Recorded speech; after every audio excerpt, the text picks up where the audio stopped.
Welcome students. Today I am going to introduce an interesting chapter, that is hire purchase system. This system is useful and effective for degree level commerce students, especially semester 1 and 2 in financial account subject.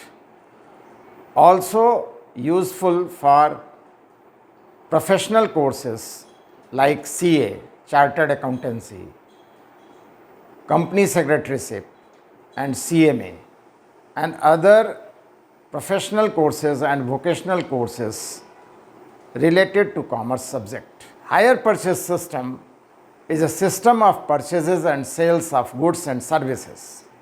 Like other system of purchases and sale, cash system, credit system and installment payment system.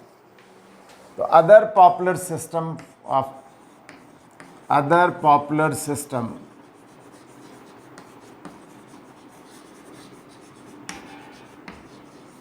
purchases and sale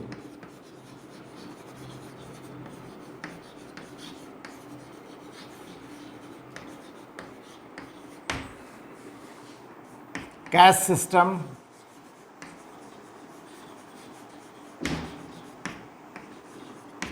credit system,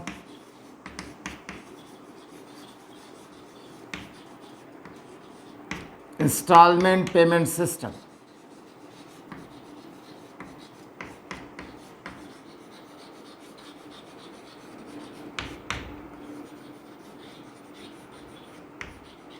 As we know, in cash system, both the aspect of transactions incurred at same time. जैसा कि हम जानते हैं, नगद लेन then की स्थिति में लेन देनों का दोनों पहलू यानी सामान और सर्विसेज का लेना और पैसे का पेमेंट एक ही वक्त में होता है, एक ही मोमेंट में होता है. इन case of credit transactions, credit system, हम क्या देखते हैं कि गुड्स एंड सर्विसेज हम प्रेजेंट ले आते हैं, लेकिन पेमेंट इन ड्यू कोर्स आगे आने वाले समय में हम करते हैं. In case of installment payment system, किस्त भुगतान पद्धति में क्या होता है, ये आज के दिन में बहुत ज़्यादा ये भी प्रचलित है, just like cash and credit. Installment में value of assets are paid in easy installment, आसान किस्तों में बांट करके पेमेंट की सुविधा दी जाती है. एक्चुअली प्रॉब्लम क्या है कि ये डिसाइड कैसे किया जाता है, कौन करता है कि किस सिस्टम से सामान परचेज सेल करेगा. निश्चित रूप से ये टोटली वेंडर या विक्रेता या सेलर पर डिपेंड करता है. सेलर देखता है कि हमारा बहुत लिमिटेड नंबर ऑफ क्वांटिटी है सेल के लिए, तो नेचुरली वो कैश सेल में ही सामानों को बेचने में सक्सेसफुली कंप्लीट कर पाता है, इसलिए कैश ट्रांजैक्शंस या cash sales, cash system adopt करता है. लेकिन देखता है कि क्वांटिटी ऑफ कमोडिटी जो उसने प्रोड्यूस किया या परचेज़ किया गया है वो कैश सिस्टम से सेल नहीं हो सकता है, तो फिर दूसरा सिस्टम भी अडॉप्ट करता है at the same time and that is called as credit system. उससे भी ज़्यादा अगर क्वांटिटी है तो निश्चित रूप से कस्टमर को और सुविधा देने के पर्पज़ से, जिससे कि कस्टमर बढ़े, सेल बढ़े, हम इंस्टॉलमेंट पेमेंट सिस्टम का यूज़ करते हैं. एक्चुअली आज के एज में हम देखें तो बहुत सारे ऐसे घर हैं, बहुत सारे ऐसे पर्सन्स हैं जिनकी सैलरी जो है बहुत लिमिट में है, 20,000 है अप्रॉक्सीमेटली मान लेते हैं. तो आज 20,000 रुपये की सैलरी में वो आखिर 30,000 40,000 रुपये का सामान कैसे परचेज़ करेगा. अगर हम कैश पेमेंट की बात करें तो एट ए टाइम उतना पैसा उसके पास में मैनेज करना संभव नहीं है. 10-20,000 रुपये तो मंथली एक्सपेंडिचर है. तो इस कंडीशन में अगर उसे ये फैसिलिटी दी जाती है, और जिसका रिज़ल्ट हम देख रहे हैं, आज मैक्सिमम घर में चाहे उसकी सैलरी 20,000 25,000 ही क्यों ना हो, हम देखते हैं फ्रिज, हम देखते हैं एसी, हम देखते हैं कूलर, हम देखते हैं टेलीविज़न, हम देखते हैं वॉशिंग मशीन, हम देखते हैं मोटरसाइकिल. ये सब आखिर कैसे पॉसिबल हो पाया? Only because of this system of purchases and sale. इसमें वैल्यू ऑफ एसेट्स का पेमेंट इजी इंस्टॉलमेंट में करने की सुविधा दी जाती है. 40,000 है तो 8,000 पर मंथ के हिसाब से या 6,000 पर मंथ के हिसाब से, 4,000 पर मंथ के हिसाब से, अगर 40,000 का पेमेंट 4,000 के रेट से भी करें तो 10 मंथ्स में हम इसका पेमेंट कर सकते हैं। तो जिसकी सैलरी 25,000 है, 4,000 रुपये थोड़ा कष्ट करके स्पेयर कर सकता है और बचा करके या पेमेंट करके फिर वो ऐसी संपत्तियों का ओनर हो जाता है, मालिक हो जाता है। तो ये स्थिति है। इसी कारण से, इस सिस्टम के कारण से ही हम देख रहे हैं आज के ज़माने में, आज के समय में हर एक घर में ये सब सुख सुविधाएं मिल पाती है, ये अवेलेबल है। अब प्रश्न है हमारा चौथा system, that is higher purchase system, जिसकी की जानकारी हम इस करंट सीरीज़ ऑफ वीडियो में प्रेजेंट करने जा रहे हैं। वो हायर परचेज सिस्टम क्या है? हायर मीन्स होता है रेंट, मतलब ऐसा परचेज और सेल का सिस्टम जिसमें कि value of assets and services का payment equal to their rent amount. अगर हम उसको किराए में हासिल करें तो जितना किराया देना पड़ता है ऑलमोस्ट उसी के आसपास इंस्टॉलमेंट में पेमेंट की सुविधा करने की सुविधा दी जाती है। तो इसी सिस्टम को हम हायर परचेज सिस्टम कहते हैं। हमारे कहने का मतलब इस सिस्टम के ओरिजिन का रीज़न क्या है, सबसे पहले हम ये जानें। आखिर इस सिस्टम के डेवलप होने का कारण क्या है? तो निश्चित रूप से basic need of the persons देखेंगे तो बेसिक नीड क्या है? रोटी है, कपड़ा है और मकान।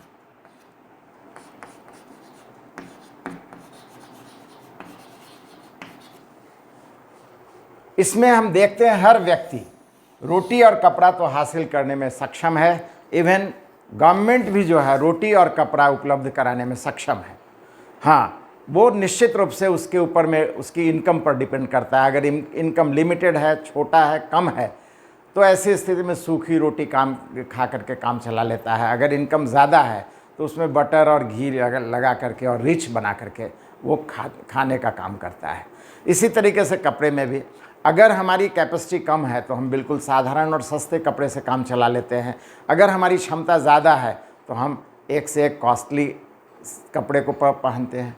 तो ये चीज़ हम देखते हैं कि जिसकी जितनी हैसियत है उसके हिसाब से वो हासिल कर पा रहा है। लेकिन मकान हर एक व्यक्ति के बस में नहीं है, only because of its valuable या वैल्यू। इसके दाम होने के कारण, इसके ज़्यादा दाम होने के कारण हम देखते हैं कि हर एक व्यक्ति के बस में मकान नहीं है, जबकि मकान भी बेसिक नीड है। हर सर के ऊपर में छत ज़रूरी है। तो मकान नहीं है, फिर भी मकान में अधिकांश लोग रहते हैं। वो कैसे? निश्चित रूप से अपनी कैपेसिटी के अनुसार से रेंट पे करके। तो रेंट पेइंग कैपेसिटी हर एक व्यक्ति के पास में है। तो अगर गवर्नमेंट या एनजीओज़ के द्वारा ऐसा कोई स्कीम डेवलप किया जाए कि मकान बना करके लोगों को दिया जाए और कहा जाए कि almost equal to their rent amount आप इसका इंस्टॉलमेंट में पेमेंट कीजिए, नहीं 10 ईयर्स, 20 ईयर्स, 15 ईयर्स में आखिर वैल्यू ऑफ एसेट्स का पेमेंट होगा कि नहीं होगा। जैसे एक एग्जांपल के रूप में मान लीजिए 10 लाख रुपए का एक मकान है, मकान का वैल्यू 10 लाख रुपीज़ है। अगर हम 5,000 पर मंथ के हिसाब से भी पेमेंट करते हैं तो 60,000 ईयरली हो गया। 10 ईयर्स में 6 लाख हो जाएगा, 20 ईयर्स में 12 लाख हो जाएगा। आखिर 10 लाख रुपए का payment after 20 years approximately payment हो जाएगा कि नहीं हो जाएगा? और उसके बाद हम ओनरशिप में आ जाएंगे तो अधिकांश लोगों के पास में अपना मकान हो जाएगा। तो चूंकि ये बेसिक नीड है, होना चाहिए, इसी कारण से वास्तव में इस सिस्टम को डेवलप किया गया है, ऐसा माना जाता है। और इसी कारण से हम कहते हैं कि ये सिस्टम हमारा बड़ा इंटरेस्टिंग चैप्टर है, इंटरेस्टिंग टॉपिक है। एक और कारण हम इसके इंटरेस्टिंग होने के पीछे में बतलाएंगे। जैसा कि हम जानते हैं आज पूरी दुनिया अनएम्प्लॉयमेंट प्रॉब्लम को फेस कर रही है और इस अनएम्प्लॉयमेंट प्रॉब्लम को सॉल्व करने में या आप कहिए कि बहुत हद तक कंट्रोल करने में इस सिस्टम का भी हाथ है।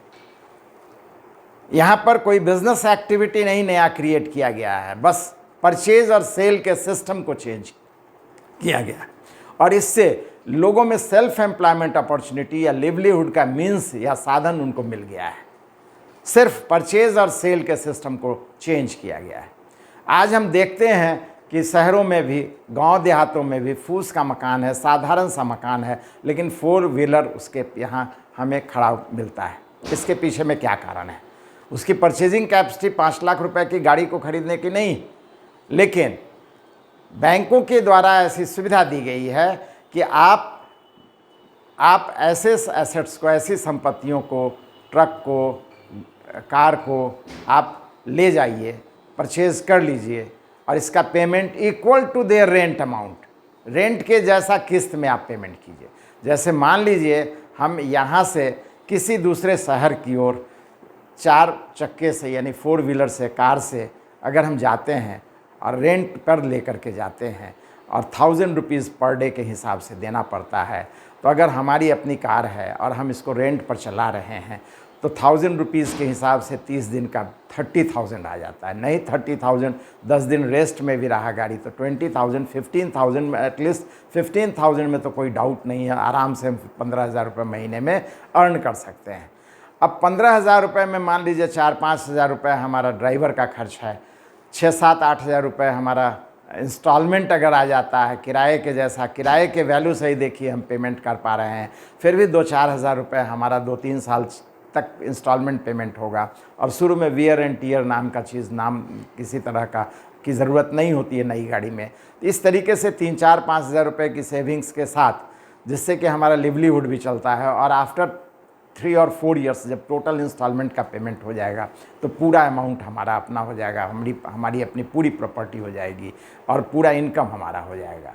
इस तरीके से हम देख रहे हैं कि शहरों में बहुत सारे लोगों को एक आय का जरिया मिल गया है। गांव देहातों में भी देखिए लेबर क्लास जिसकी कोई हैसियत नहीं है, लेकिन उसके यहाँ 10 लीटर 15 लीटर दूध देने वाली गाय और भैंस बंधी हुई है। ये परचेजिंग कैपेसिटी उसमें नहीं है, लेकिन बैंकों के द्वारा उसे उसके इनकम के ज़रिए से ही इंस्टॉलमेंट फिक्स करके और उसे गाय और भैंस दे दिया गया है, और वो उसका दूध दूह करके उसके दूध के इनकम से आराम से किस्त का पेमेंट कर देता है। साल 2 साल के बाद उसकी पूरी प्रॉपर्टी हो जाती है, इंस्टॉलमेंट से उसके अमाउंट का भी पेमेंट हो जाता है। तो इस कारण से हम इस सिस्टम को इंटरेस्टिंग सिस्टम कहेंगे, बल्कि आज के एज में हम कह सकते हैं कि बहुत बड़ा कंट्रीब्यूशन है अनएम्प्लॉयमेंट प्रॉब्लम को फेस करने के लिए, या आप कहिए कि हमारा जो लिवलीहुड का मीन्स आज यूथ खोज रहे हैं उसके लिए कोई बिजनेस एक्टिविटी नहीं की गई है, लेकिन फिर भी सिर्फ परचेज और सेल का सिस्टम डेवलप करके हम इस प्रॉब्लम को सॉर्ट आउट करने में लगे हुए हैं, या इस प्रॉब्लम को फेस आसानी से कर पा रहे हैं। ये बातें हुई कि इसके ओरिजिन के पीछे में क्या कारण है, इसका क्या इम्पोर्टेंस है। अब सवाल ये उठता है हायर परचेज सिस्टम है क्या चीज़, या इस सीरीज़ ऑफ वीडियो में हायर परचेज सिस्टम से रिलेटेड किन किन बातों का हम उल्लेख करेंगे। निश्चित रूप से पूरे वीडियो को देखने के बाद आपकी कोई भी समस्या हायर परचेज सिस्टम से रिलेटेड अकाउंटिंग में नहीं रहने देना है। इस बात को ध्यान में रखते हुए हम अपने सीरीज़ ऑफ वीडियो को, इस चैप्टर से रिलेटेड सीरीज़ ऑफ वीडियो को प्रेजेंट करेंगे। तो फिलहाल हमारा शुरुआत का जो पहला वीडियो आज हम दे रहे हैं, एक कंसेप्चुअल आइडिया हम दे रहे हैं हायर परचेज सिस्टम के बारे में। इसके पश्चात हमारा इंट्रोडक्टरी वीडियो आएगा, जिसमें कि निश्चित रूप से यहाँ पर 2 पार्टी है, एक पार्टी बेचने वाला सेलर जिसको वेंडर, और इस चैप्टर में जब तक हम रहेंगे उसे हायर वेंडर के नाम से जानेंगे, और दूसरा पार्टी है परचेज़र या बायर, जो इस चैप्टर के अंतर्गत हायर परचेज़र के नाम से जाना जाएगा। तो दोनों पार्टी के बीच में आपस में एग्रीमेंट होता है। एग्रीमेंट की ज़रूरत क्यों है? तो कैश परचेजेस सेल के कंडीशन में इंस्टेंट लेन देन हो जाता है, हालांकि वहाँ पर भी एग्रीमेंट है, इसकी चर्चा हम विस्तार से करेंगे। क्रेडिट में भी आखिर सेलर पूछता है कब पेमेंट कीजिएगा, अगर दोनों का कंसेंट मिलता है तब जाकर के परचेज सेल होता है। इंस्टॉलमेंट में भी installment amount and term of installment, इन सब बातों के लिए आपस में कंसेंट होता है। उसी तरीके से हायर परचेज सिस्टम में भी दोनों पार्टी के बीच में एग्रीमेंट होता है कि आप किस मूल्य से इंस्टॉलमेंट इक्वल टू रेंट, ये कहने से सिर्फ नहीं काम चलेगा। What will be the amount of rent और इंस्टॉलमेंट, ये फिक्स होना चाहिए। इसके लिए और बहुत सारे टर्म्स हैं जिसके कारण से पॉइंट्स ऑफ एग्रीमेंट इम्पॉर्टेंट होगा और उसी पॉइंट्स ऑफ एग्रीमेंट पर बेस्ड होगा हमारा अकाउंटिंग। हम क्वेश्चन सॉल्व करने के क्रम में उस पॉइंट्स ऑफ एग्रीमेंट को देखेंगे और इससे हमारा प्रिपरेशन ऑफ अकाउंटिंग का पहला कैलकुलेशन या year wise item wise value का कैलकुलेशन करेंगे, जिसको हम एनालिटिकल टेबल के अंतर्गत आपको डिस्कस करके बतलाएंगे। इसके पश्चात हमारा आ जाता है एनालिटिकल टेबल प्रिपरेशन हो जाएगा तो उसके पश्चात related journal entries in the books of both the party means hire purchaser and hire vendor हम अकाउंटिंग के क्रम में बतलाएंगे। विथ सुइटेबल एग्जाम्पल हम हर एक प्रैक्टिकल नेचर की बातों को उससे संबंधित प्रैक्टिकल प्रॉब्लम लेते हुए सॉल्व करते हुए आगे बढ़ेंगे। इसके पश्चात हमारा आता है जो इम्पॉर्टेंट पॉइंट्स ऑफ प्रॉब्लम है related to hire purchase system या lack in case of agreement की कुछ बातें अगर कमी रहती हैं तो उन पर उस स्थिति में हमारा एनालिटिकल टेबल प्रिपरेशन क्या होगा, कैसे होगा और वो पॉइंट ऑफ प्रॉब्लम्स का सॉल्यूशन हम कैसे निकालेंगे, इस बात को देख करके हम एनालिटिकल टेबल का प्रिपरेशन करेंगे। फिर लेज़र अकाउंटिंग बतलाएंगे हायर परचेजर और वेंडर दोनों के बुक में। और साथ ही साथ अंत में जैसा कि हम जानते हैं ज़रूरी नहीं है कि हर एक व्यक्ति की स्थिति हमेशा सामान्य हो, किसी कारण से किसी की स्थिति कभी बिगड़ भी सकती है और वो पेमेंट में त्रुटि कर बैठता है, नहीं कर पाता है, जिसको हम डिफ़ॉल्ट इन पेमेंट के अंतर्गत सिस्टमेटिक तरीके से उसके डिफरेंट केसेस को, कंडीशंस को लेकर के उसके वैल्यूएशन का एनालिटिकल टेबल में फर्दर कैसे उसका वैल्यूएशन होगा और उससे रिलेटेड अकाउंटिंग इसकी भी जानकारी हम आपको आने वाले अकाउंटिंग में जर्नल और लेज़र के रूप में भी उसकी अकाउंटिंग हम डिटेल में विस्तार से आने वाले वीडियो में हम प्रेजेंट करेंगे। तो वन बाय वन एक एक प्रॉब्लम को लेकर के विस्तार से हम आपको सिस्टमेटिक जानकारी आने वाले वीडियो में देने वाले हैं। और जैसा कि हम बतलाए आज जस्ट एक कंसेप्चुअल आइडिया हम दिए हायर परचेज सिस्टम के बारे में।